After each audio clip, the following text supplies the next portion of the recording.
मैं तो गांव से 2 जोड़ी कपड़े लेके आया हूं, वापस चला जाऊंगा, क्योंकि तो कई लोग आएंगे हमें तोड़ने के लिए आएंगे। हाथी को डायन बताने वाले लोग कौन थे? इस बात सभी बड़ों से वंदे वंदे उत्तरम यत्र समुद्रस्य हिमाद्रसेव दक्षिणम वसत भारत भारती नाम वस्त्र शब्दति।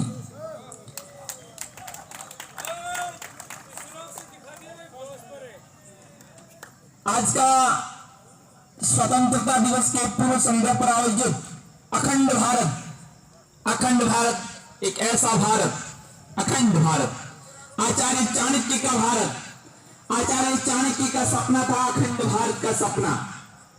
एक ऐसा भारत संपूर्ण विश्व की निगाहें जिस भारत देश के ऊपर थी। बंधुओं, एक समय था इस मां भारती की भुजाओं को काट दिया गया, इस मां भारती के टुकड़े टुकड़े कर दिए गए। हमसे भूटान अलग हुआ, हमसे बांग्लादेश अलग हुआ, हमसे पाकिस्तान अलग हुआ, हमसे बलूचिस्तान अलग हुआ। बंधुओं, इस मां भारती के टुकड़े टुकड़े कर दिए गए। एक ऐसा भारत था जिस देश के अंदर पूरी दुनिया के लोग यहां पर ज्ञान अर्जित करने के लिए आते थे। वो अखंड भारत जहां पर तक्षशिला जैसे विश्वविद्यालय हुआ करते थे, नालंदा जैसे विश्वविद्यालय हुआ करते थे, जहां दूर दराज से इस भारत की मिट्टी के अंदर ज्ञान अर्जित करने के लिए आते थे। बंधुओं, पूरी दुनिया को ज्ञान देने वाला अगर कोई देश था तो वो भारत देश था। इस भारत ने पूरी दुनिया को क्या नहीं दिया। यवन, यूनान, मिस्र सब मिट गए, एक हस्ती है कि मिटती नहीं हमारी, एक हस्ती है कि मिटती नहीं हमारी। पाश्चात्य सभ्यता को अपनाने वाले लोग जो कहते हैं कि हमने इस दुनिया को चलना सिखाया है, बंधुओं, ये काम तो हमारे भारत के ऋषि मुनि कब के कर चुके हैं। हमारे ऋषि मुनियों ने पूरी दुनिया को संदेश दिया। आर्यभट्ट ने जीरो को बताया कि जीरो का आविष्कार कैसे हुआ। जिस भारत ने पूरी दुनिया को ज्ञान दिया, विज्ञान दिया। बंधुओं, कुछ देश विरोधी ताकतें इस मां भारती को तोड़ने का कार्य लगातार चल रहा है। इस भारत को तोड़ने के लिए यवन आए, कुषाण आए, तुर्क आए, लेकिन कई लोग मिटाने के लिए आए, लेकिन ये भारत मिटा नहीं, न मिटा है न मिटेगा।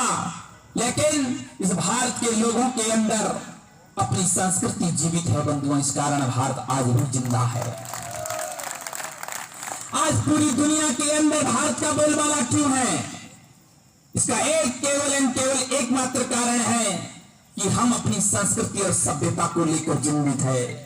आज पूरी दुनिया हमसे सीखने का प्रयत्न कर रही है, लेकिन कुछ वामपंथी विचारधारा वाले लोग कहते हैं, इस भारत को तोड़ने का कार्य करते हैं।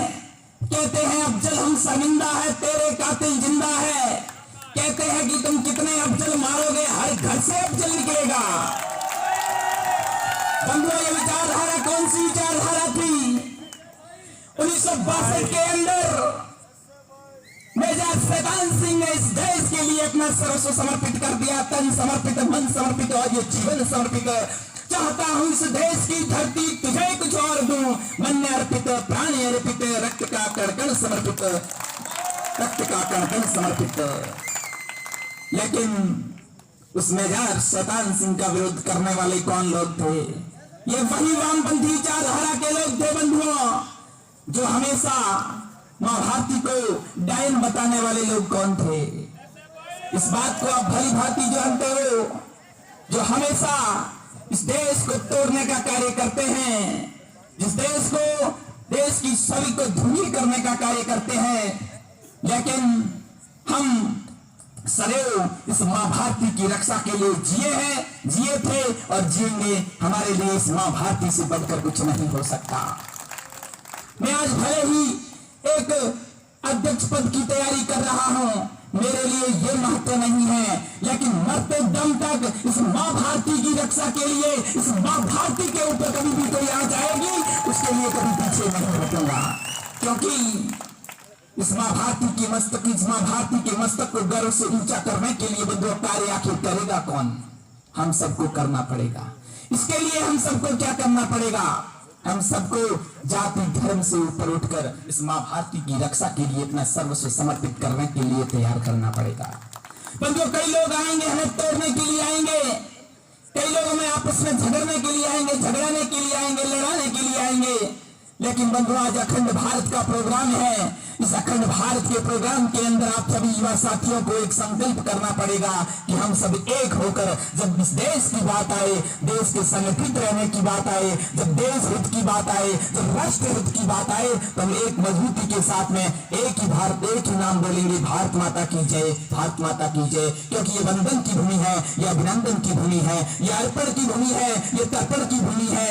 इसकी नदी नदी गंगा है, इसका कंकर कंकर शंकर है। हम जिएंगे तो इस भारत के लिए, हम मरेंगे तो इस भारत के लिए, और मरने के बाद भी गंगा नदी में प्रवाहित अस्थियों से, मरने के बाद भी गंगा नदी में प्रवाहित अस्थियों से कोई कान लगाकर सुनेगा तो एक ही आवाज आएगी, भारत माता की जय, भारत माता की जय, भारत माता की जय। कई लोग कहते हैं कि गुजरा होके रहेगा, हवेलियां बिक जाएगी, लेकिन बंधुओं, मैं तो हवेलियां है अपने, मैं तो गांव से 2 जोड़ी कपड़े लेके आया हूं, वापस चला जाऊंगा। क्योंकि मेरा ख्वाब न तो विधायक बनने का ख्वाब है, कोई मंत्री बनने का ख्वाब है, मेरा ख्वाब तो है इस माँ भारती के लिए, माँ भारती के लिए अपना संपूर्ण जीवन समर्पित करने का मेरा ख्वाब है। मैं इस भावना को लेकर चलता हूँ।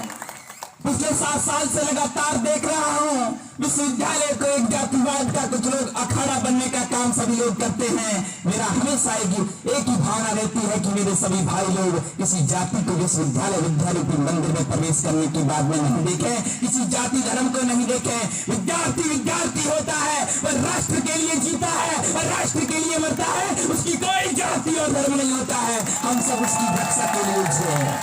और मैं वादा करता हूं, मैं मरते दम तक कभी किसी की जाति नहीं देखूंगा, कभी किसी का धर्म नहीं देखूंगा। जो सत्य के साथ में खड़ा है, इस राष्ट्र के हित में खड़ा है, राष्ट्र हित मेरे लिए सर्वोपरि है और आप सबके लिए सर्वोपरि होना चाहिए।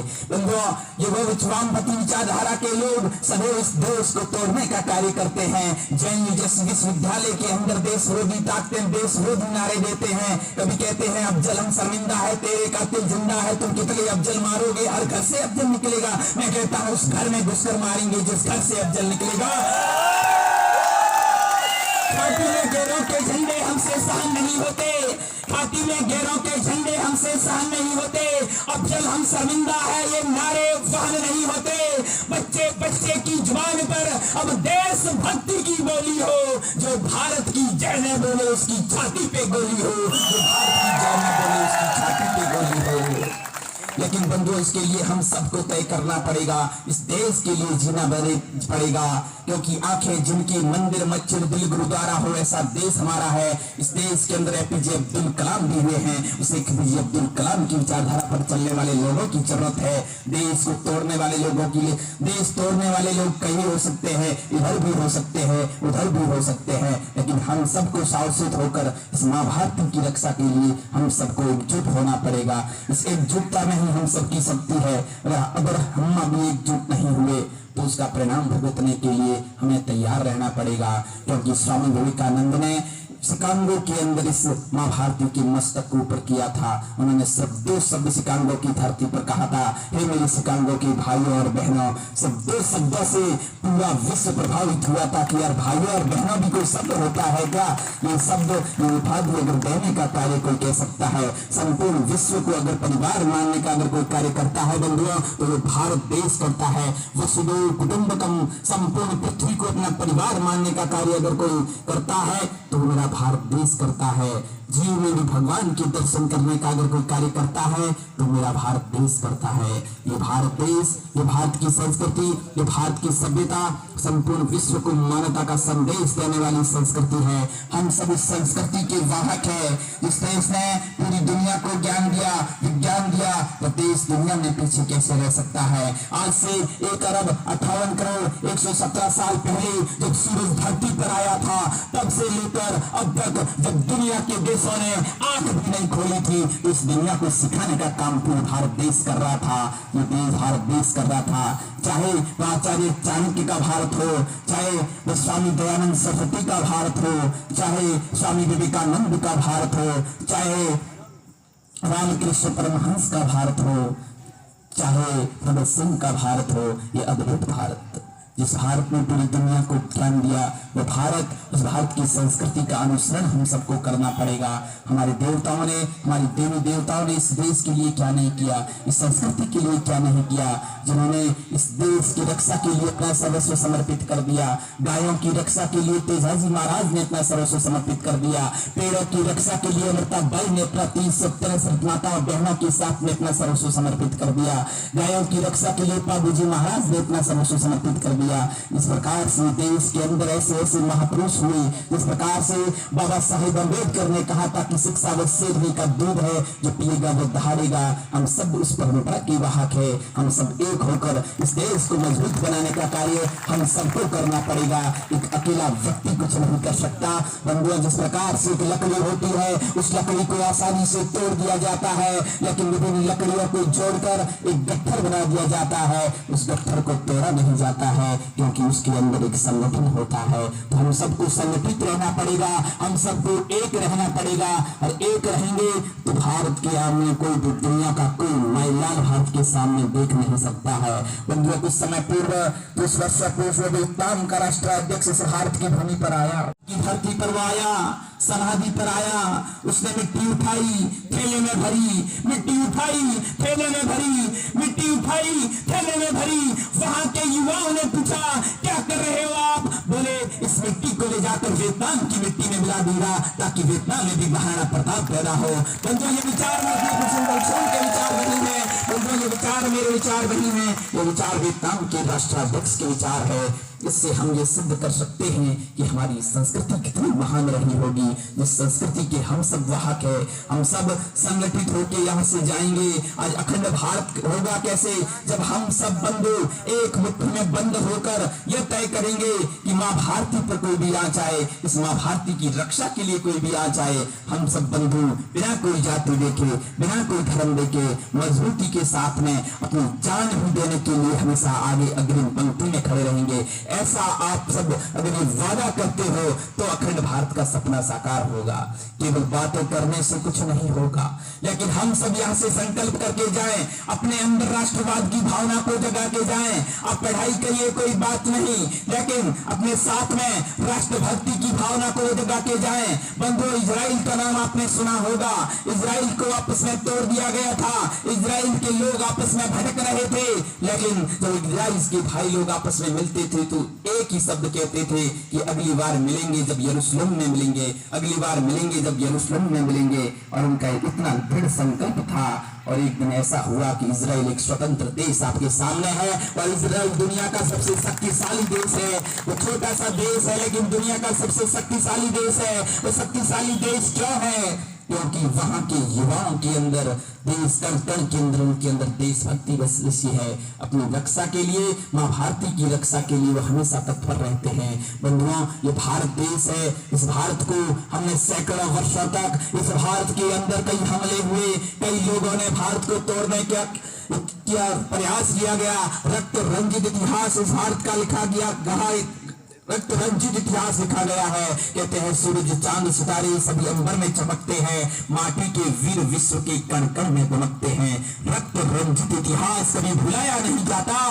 सब देशों के ताज नीचे चमकते हैं, सब देशों के ताज नीचे चमकते हैं। तो मेरा अखंड भारत के इस अवसर पर, आप सभी से यही निवेदन है कि हम यहाँ से जाएं तो एक संकल्प जरूर करके जाएं कि जब इस देश की रक्षा की बात आए, माँ भारती की रक्षा की बात आए, अखंड भारत की बात आए, तो हम शिव बिना कोई जाति धर्म देखे मजबूती के साथ में माँ भारती की रक्षा के लिए, इस देश की रक्षा के लिए हमेशा मजबूती के साथ में खड़े रहेंगे। ऐसा आप सब वादा करके जाएं तो मुझे लगता है कि आपका यहाँ आना सार्थक होगा। और हमेशा मन में ये संकल्प करना चाहिए कि हमेशा माँ भारती की रक्षा के लिए हमेशा हम मजबूती के साथ में आगे रहेंगे। ऐसा आप सभी अगर विश्वास दिला सकते हैं तो दोनों हाथ ऊपर करके माँ भारती के जयघोष के साथ में अपनी आवाज को बुलंद करिएगा और माँ भारती का आशीर्वाद सदैव हमारे साथ में रहना चाहिए। बोलो भारत माता की, भारत माता की, भारत माता की। मेरे साथ में दोनों हाथ ऊपर करके ये संकल्प लीजिएगा कि हम सब एक नहीं, मेरे साथ में जो बोल रहा है उसका पूरा एक बार पीछे रिपीट करिएगा। हम सब मैं जो बोल रहा हूँ वो पीछे आप दोहरान करिएगा दोनों हाथ ऊपर करके। हम सब मजबूती के साथ में जब कभी भी इस भारती की रक्षा के लिए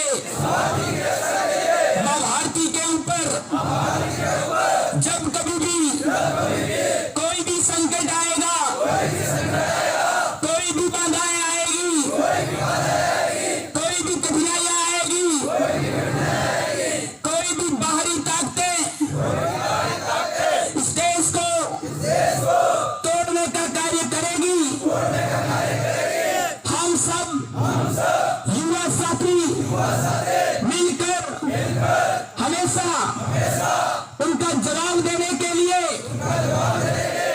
तत्पर रहेंगे तथा हमारे अंदर जब तक जान है, हमारे रगों के अंदर जब तक खून है, तब तक हम इस भारत की रक्षा के लिए, माँ भारती की रक्षा के लिए, इस देश की रक्षा के लिए, इस अखंड भारत के सपने को साकार करने के लिए हम पीछे नहीं हटेंगे। सदैव इस माँ भारती के मस्तक को बना के रखेंगे तथा हम सब इस माँ भारती के पुत्र बनकर रहेंगे। ऐसा हम सब इस अखंड भारत के दिवस पर संकल्प लेके जाते हैं तथा जो भारत के माँ भारती के जो टुकड़े हुए हैं पुनः एकता के सूत्र में बांधते हुए तुरंत अखंड भारत के सपने को हम सब साकार करेंगे। एक बार पूरा आचार्य चाणक्य के अखंड भारत के सपने को भारत माता की वंदे वंदे। बहुत बहुत धन्यवाद। जय विद्या, जय संस्कृति, जय भारत।